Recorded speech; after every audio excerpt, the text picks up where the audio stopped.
orientation class. And, you know, I don't know if you've ever thought of it this way, but our health is much like a bank account. We're born with a certain balance in it, right? But throughout our lives, we're making deposits and withdrawals from it. And so, do y'all ever want to get upside down in your bank account? No. It costs a lot of charges, or if you borrow against it, you have interest. But if you have an abundance in your bank account, you're much better off. And that's what I want. And that's why I call this Turn Up Your Health, right? You'll understand a little bit later why it's specifically called Turn Up Your Health. But the purpose of today's talk is to really talk about what is health, where does it come from, how to find it when you need it, and how to get the most benefit from your care in our office, right? But it's also important to understand differences in healthcare models, because people oftentimes think that we approach health just one way, but we can actually come at it from a lot of different directions. So it's important to understand that. It's also important to understand that traumas, stress, toxins, and spinal neglect lead to poor health. You see, chiropractic was never just about back pain until insurance started covering back pain. And then chiropractors said, hey, we do good with back pain. They said, okay, you're the back pain doctors. So I want you to understand why this is true before we get done. But quality information allows you to make quality decisions about your health. And I think too often when you go to the doctor, while you're talking, he's writing, and he says, here, try this. But the term doctor means teacher. We should be teaching you about something as important as your health. Wouldn't you agree? And so in order to do this, I need your permission, because I might tell you some things that go against things that your mama told you when you were growing up, or things that you hear on the evening news. So I'm going to tell you from my perspective how I understand things, and if we disagree, we can agree to disagree. Fair enough? All right, good. No throwing rotten tomatoes, right? So why am I even up here talking to you? Well, for as long as I can remember, I wanted to help people live healthier lives. In fact, I left elementary school knowing I wanted to be a doctor. And my dad was a pharmacist, so we had medical doctor friends, and so that was the direction I was going in. But my dad, after 10 years of being a pharmacist, got frustrated seeing people on way too many medications and slaves to poor health. So we left pharmacy, went back to school, became a chiropractor. So he started this practice back in 1985. As a sophomore in high school, we'd sit around the dinner table talking about our days, and he would talk about different patients and what had happened. And there's a patient named Elizabeth that came in, and when she was getting adjusted, she said, do you think you can help my son, Alan? He's about 5 years old and can hardly hear. My dad said, well, I don't know if we can help him with that, but we can check him. So we checked him, found problems in his spine, especially in his neck, and started adjusting him. And there really wasn't much of a change. But then one day Elizabeth came in and she was crying. My dad said, why are you crying? She said, last night there was a thunderstorm. Alan woke up and he was crying. When I asked him why he was crying, he pointed to the roof. He was hearing the rain hitting the roof for the first time. So how scary to be for a kid, but how magnificent for a mom, and the impact it had on me is chiropractic could be a pretty cool profession, right? And so I changed directions and started going towards being a chiropractor. And then something happened my senior year of high school that really kind of cemented it. I came down with a condition that caused me to have a swollen testicle. And in high school, it was miserable. It was hard to sit, hard to move. But I didn't realize until later it was something that could potentially cause me to be sterile. And so my dad, as a chiropractor, when I told him about it, he looked at my spine, right? He started adjusting me, and the problem went away. And I was like, all right, for sure, I'm gonna be a chiropractor. And so I went to school, got out of school, and realized very quickly people didn't have all the information they needed to make the best decisions about their health.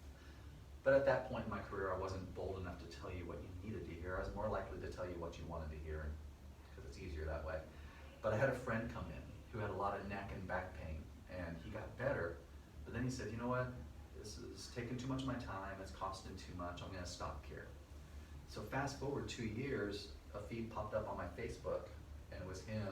There was a picture of him, he had a halo on his neck, oxygen mask on it, and said, pray for me, I'm going in for neck surgery. And I was like, what did I not tell him that he needed to hear? You know, how could I have told him what he needed to hear instead of what he wanted to hear? And so that's when chiropractic became a mission for me.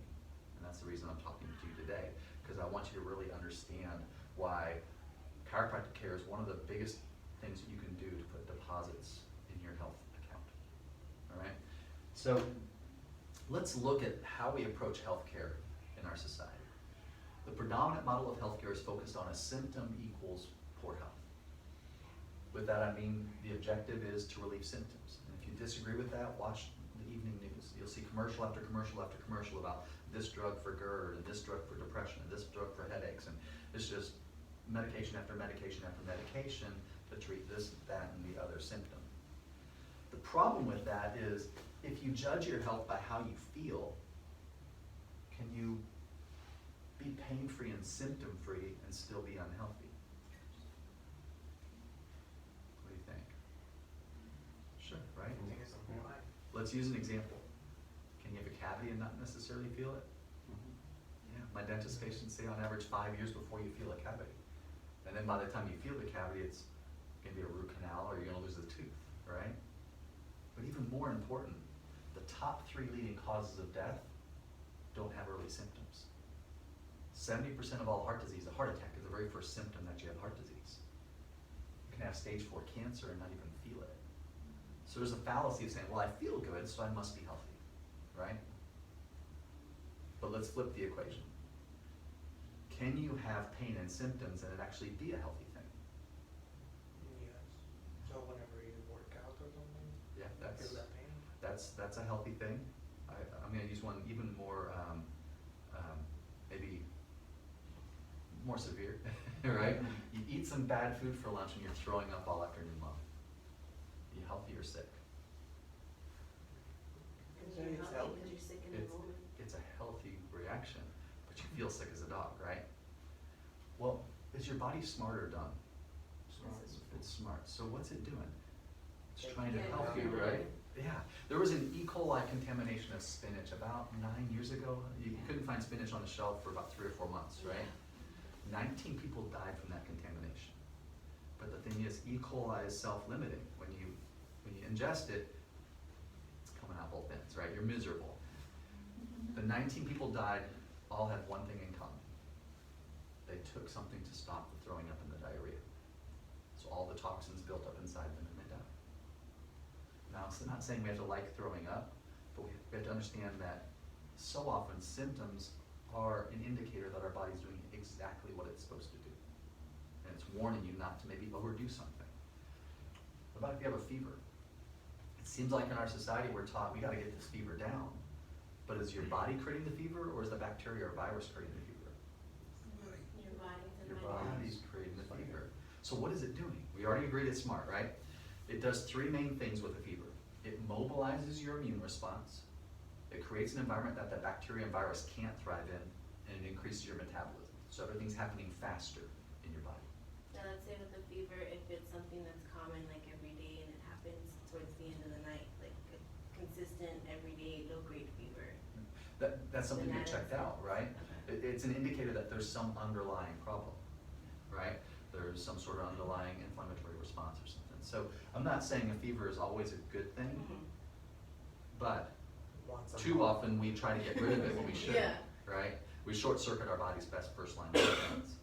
In fact, a lot of us don't want to feel pain, right? Which, I understand that.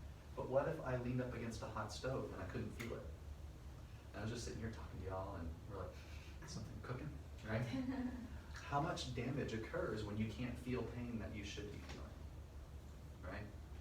So, again, when we look at this type of thing, it's important to understand that there's not one definition that defines health as based on symptoms or how you feel. An example, Dorland's Medical Dictionary says that health is a state of physical, mental, and social well-being, not merely the absence of disease and sickness. So health is really about function, specifically optimum function. And wouldn't you agree that function is variable? I know some days I function better than others, right? So how does this come in? Well, I'm gonna use an example. I'm gonna use Billy Joel as the example, okay? He's best known for a song called Piano Man, right? How many times do you think he's played that song in his career? Countless, right? He could probably play it in his sleep, right? So, but you put him on stage with an old beat up piano, missing a few keys, and it's totally out of tune. No matter how well he can play that song, what's it gonna sound like? Noise, right? It's gonna sound like noise. So Billy Joel is our example of innate intelligence. That's your inborn wisdom is always doing everything it needs to get you as healthy as you can be. Does that make sense? But it's dependent on the structure of your body on how well or how much health is expressed. So let's change it around a little bit. You got Billy Joel on stage with a brand new Steinway piano, perfectly in tune. You don't have to guess. It's gonna be beautiful music every time, right? But the thing is, our innate intelligence isn't a baby plinking around on this grand piano, right? It's a grand maestro, much better than Billy Joel. So we are not wanting to focus on symptoms. We're focusing on function and the structure of allowing proper function to occur. And in fact, health is your birthright. You were designed to be healthy. So too often I think we come up with the wrong answers to a problem because we ask the wrong question. So I think a good question to ask is, well, what limits our body's ability to function properly? Now, in order to answer this question, we need to go into some concepts of anatomy. Now, no, I'm not gonna make you memorize all 206 bones in the body, but let's ask a question. What organ is most important in the body? Right. A very good answer. Those are the top two answers. See, like if you did Family Feud and you survey 100 people on the street, heart would be the number one answer, but it'd be the number one wrong answer. Brain. Now, I wouldn't say that and just not back it up, okay? So the brain is the only organ entirely encased in bone. Wouldn't you agree if your body creates a helmet around an organ, it's probably pretty important? Absolutely. But it also controls everything in the body, either directly or indirectly. Everything's under the control of the brain. When you're brain dead, you're legally dead. They can keep your heart pumping for a long time, right? But brain dead, legally dead. But I think this is the most important part. That innate intelligence that we were talking about operates through the brain. You realize that your body's constantly regulating itself to its external environment, like the temperature in the room and the oxygen you're getting, but also it regulates everything on the inside. And so did y'all realize that the pH of your blood has to stay within about a 0.2 range just to survive? So our innate intelligence has to be operating through the brain. It has to be getting the proper messages, which leads me to the second most important organ in the body. Is based on the fact that if the brain's not getting the messages, then it's pointless, right? So the spinal cord is what connects the brain and the body together. Now, it's almost entirely encased in bone. In fact, if we look at this guy, the only way to make this more encased in bone would be to make it one bone, right? But then you wouldn't be able to bend over to tie your shoes, so it wouldn't be very functional. Agreed? So what you have is 24 bones stacked on top of another. You have 7 neck bones called cervical vertebra, 12 mid-back bones, which are called thoracic vertebra. Those are the ones the ribs come off of, and 5 lumbar or low back vertebra. You have a large tailbone called a sacrum and a small tailbone called a coccyx. Got it? Ready for the quiz? But from front to back, this thing should be straight up and down.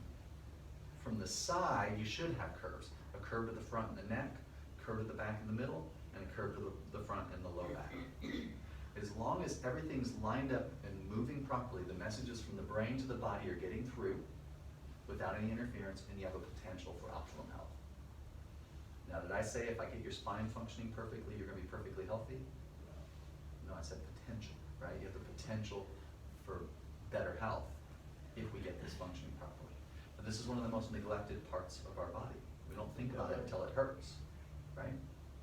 But another thing that gets people confused are discs. And I think it's because they used to call them like slip discs and stuff like that, but discs aren't like a frisbee. They're actually more like this. Let me show you.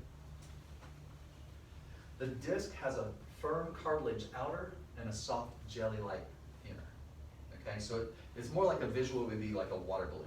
I'm squeezing a water balloon between my hands, and if I put equal pressure on it, it's just gonna bulge slightly around the whole outside. That's the way a disc is supposed to work. It's a shock absorber for the spine, right? But if I put uneven pressure on it and squeeze down, now it's gonna bulge. And generally it bulges back onto a nerve.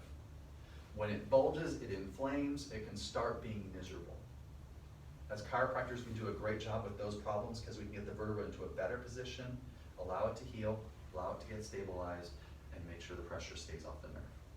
The problem comes is when that disc ruptures. It's like when that balloon pops, it's hard to get the stuff back in, right?